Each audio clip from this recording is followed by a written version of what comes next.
pensando en el contexto actual de la pandemia del COVID-19, yo creo que retoman cierta actualidad, algunas de las contribuciones de este número, que en total tiene más o menos unos 13 artículos, todos muy buenos. Pero voy a destacar los que creo que tienen, mucha resonancia para leerlos en el contexto actual. El primero es el artículo de Elías Sevilla y su hija Teresita Sevilla, que es antropóloga médica, y él es antropólogo. El artículo se titula Álgebras y tramas en el cálculo de riesgo. Ellos lo que intentan es aproximarse al asunto de los riesgos, del concepto de riesgo, y de los riesgos que corremos los humanos y que específicamente afectan la vida y la salud.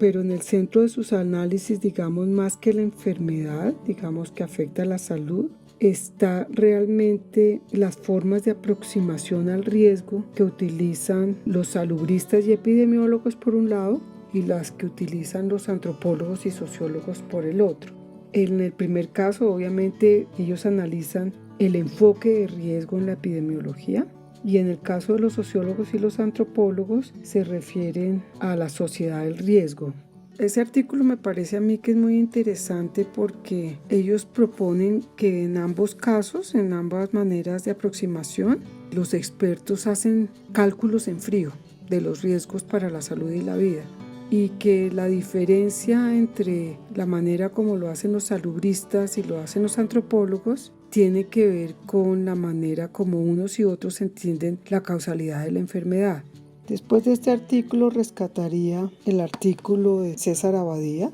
quien fuera por entonces profesor en el Departamento de Antropología de la Universidad Nacional, y este artículo se titula Políticas y sujetos del SIDA en Brasil y Colombia. Este es un artículo, como ustedes saben, de la epidemia del SIDA, que en los años 90 se pronunció con mucha fuerza, especialmente entre la población LGTB, especialmente homosexual y especialmente de homosexualidad masculina, pero que de alguna manera generó unas formas de aproximación a la enfermedad que estuvieron atravesadas por los movimientos sociales. Y este artículo es muy interesante porque él analiza cómo la política de prevención del VIH-Sida en Brasil tuvo mucho éxito y por qué tenía tantas deficiencias en Colombia. Y esto lo analiza pensando en los procesos políticos en los que están involucrados los actores afectados,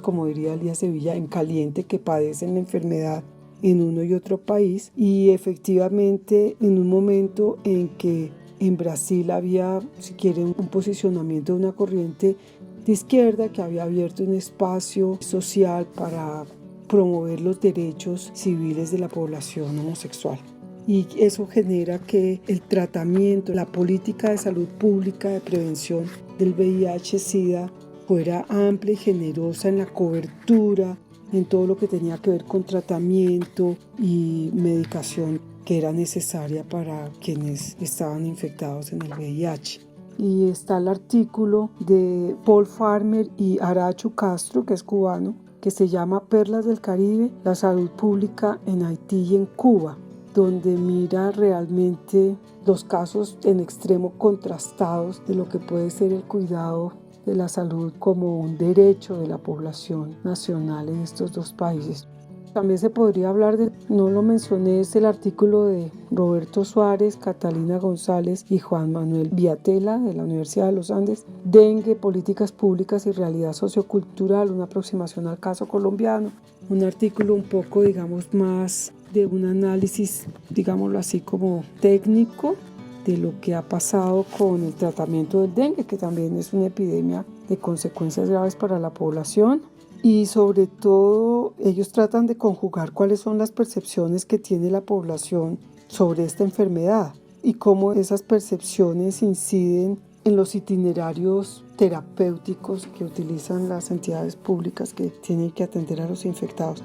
Hay otra serie de artículos, en general este es un número muy completo, por ejemplo el de Claudia Puerta sobre los roles y las estrategias de los gobiernos indígenas en el sistema de salud colombiano, que es muy interesante para ver la aplicación de la Ley 100 en el contexto indígena en Colombia. Esto es un trabajo además muy importante que Claudia Puerta, que es antropóloga colombiana y profesora de la Universidad de Antioquia, realizó en La Guajira y junto con el Servicio Seccional de Salud, y después va extendiendo a este trabajo a otras regiones. Eso es muy importante, yo creo que mirando siempre cómo los gobiernos indígenas entran a ser parte fundamental del funcionamiento del sistema de salud. Bueno, ahí hay también un artículo de Mara Vivero sobre sexualidad juvenil y gestión de las diferencias y que tiene que ver con salud sexual y reproductiva. Hay un artículo muy importante de Didier Fassin sobre las políticas de la vivienda y las políticas de la vida.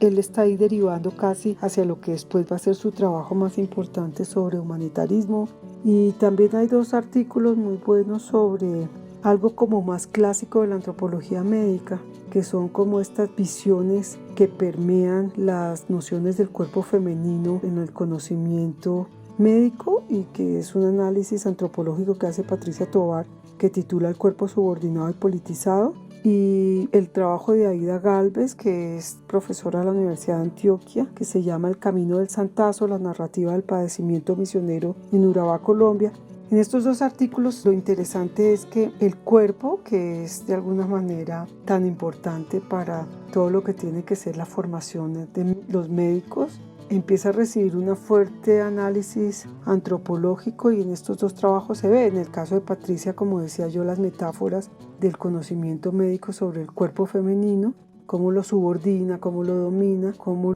también lo parcializa, y en el caso del trabajo de Aida Gálvez, cómo el cuerpo dentro de una ideología religiosa como la del misionero se vuelve un cuerpo que puede soportar el padecimiento, que entre más se sufre, pues es como que el trabajo misionero se hace de una mejor manera, etcétera.